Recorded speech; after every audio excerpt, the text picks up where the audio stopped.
Kokoa daholo zanagasikara rehetra, mbola ao ve nareo? Vaovao tsara be ihany, tsy maintsy omenareo fa paozy aloha.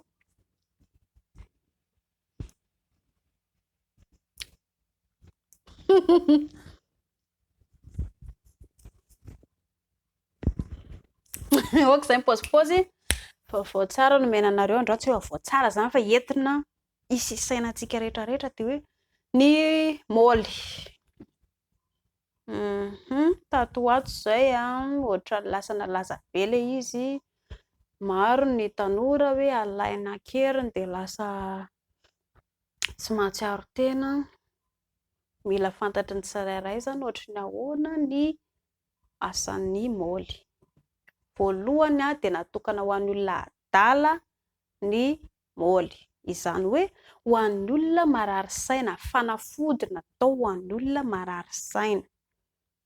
Ilay izy akory tsy ilay hoe iny raviny be iny andeha ho marary saina ilahy dia hohanina aingana tsy izay, fa ny dokotera mahalala ny fatran'ilay izy dia omena ilay marary. Raha ohatra izao ka misy olona somary tsy dia salama saina tsara ao amin'ny tokantrano anankiray dia tsy maintsy mahazo taratasy avy any amin'ny dokotera ianao vao mividy aleza eny amin'ny farmasia, fa tsy hividy hameme fahatany anao an'iny akory ny amin'ny dokotera. Noho izany ianao raha ohatra ka salama saina tsara dia fadio ny mihinana ireny satria anisany hopotika ny sainao, satria sainao tsy simba akory dia ho potehana.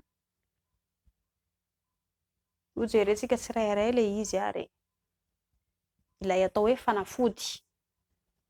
Inona avy ireo karazana rongony misy dia ny hoe opioïde. Inona no atao hoe opioïde? Dia ilay fanafody rongony, tsy ilay rongony mivantana fa ilay fanafody efa vita eny amin'ny farmasia ireny. Ny dokotera ny farmasia tsy teny hoe misy rongony fa ny dokotera no mahalala ilay izy hoe misy singa avy amin'ny rongony ao.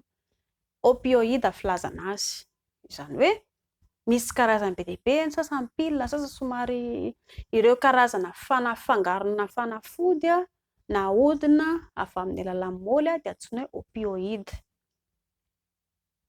Raha ohatra ka hoe sendra mandray ilay rongony môly ianao dia somary lasa domelina ny saina, lasa ohatran'ny hoe mahita zavatra tsy fahitan'ny olona, lasa hoe lasa matanjaka be tampoka izany ianao efa olona malemy entin-javatra.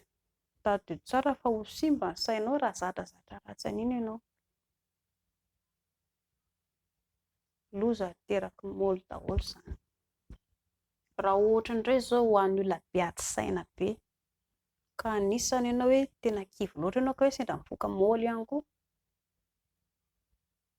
hiteraka areti-saina mbola ho afaka kelikely fotsiny iny fa aorianan'iny dia lasa hivadika adala ny sainao.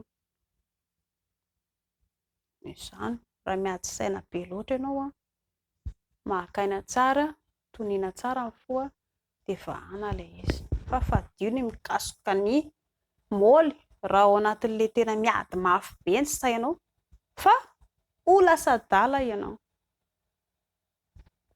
Eo ihany koa ilay hoe manaitaitra. Hitanareo izao ny olona matetika rehefa mijery karazana inona izany lely ianareo ny ankamaroan'ireny olona ireny dia mampiasa môly satria tsy inona tsy ny vatany intsony no miasa ao anatin'ilay izy fa ilay môly. Antony dia satria lasa doroka ilay vatany dia tsy azo atao ilay izy ary tsy tsara atao ary tsy azo ianarana ihany koa satria potika ny vatana.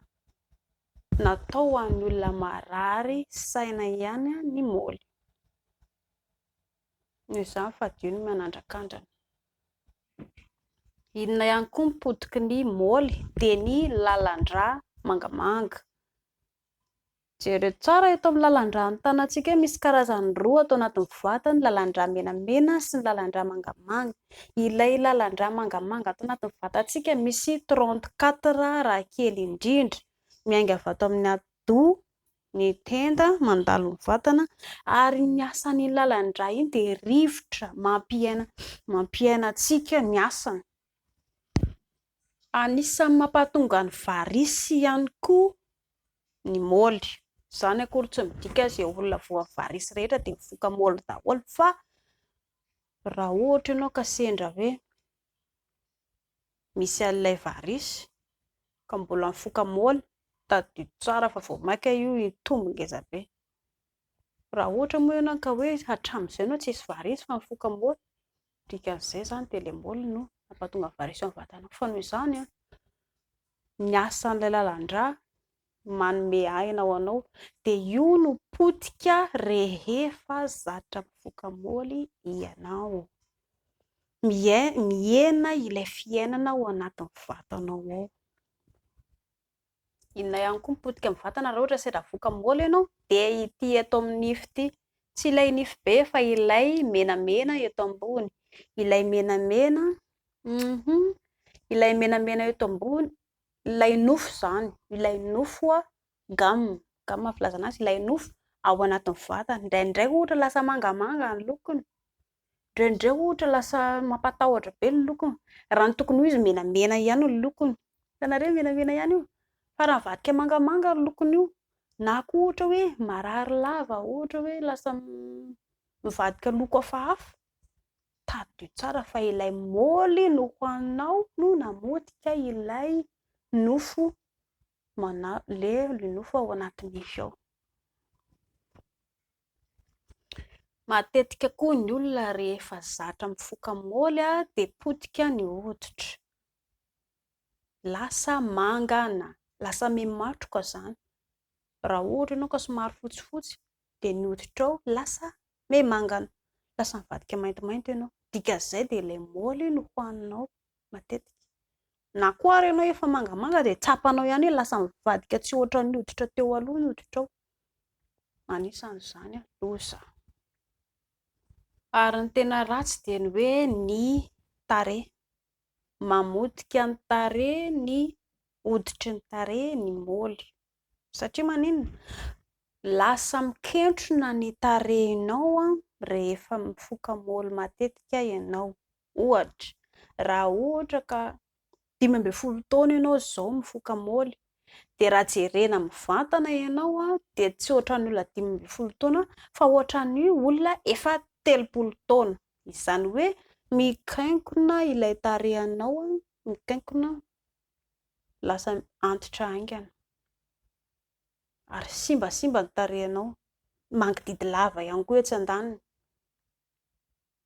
Dia izay torohevitra ny ataoko ho an'ny rehetra, tsy natao ho an'ny olona salama ny môly fa natao ho an'ny olona marary saina dia manaraka ny torohevitry ny mpitsabo raha ohatra ka hoe sendra misy marary ao an-trano, fa tsy ho ankanina fahatany akory ireny.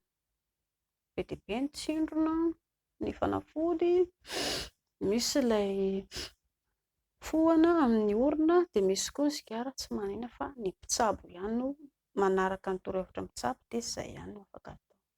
Fa adio ny manandrakandana fahatany. Mankasitraka tompoko.